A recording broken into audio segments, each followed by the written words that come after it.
Hello guys, in this video I'm going to show you how you can download Rocket League on your PC. So for that first you need to download Epic Games Launcher.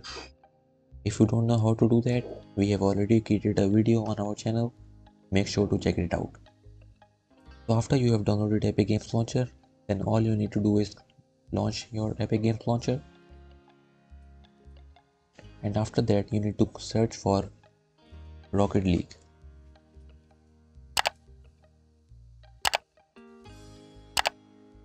So to those who don't know, Rocket League is a high-powered soccer game.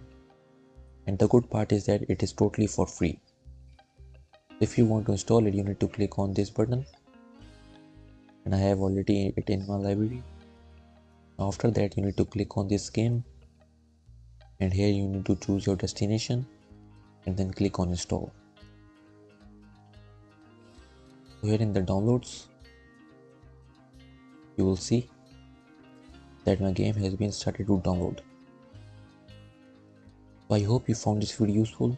Please hit the like button and don't forget to subscribe to our channel, and I will see you in the next tutorial.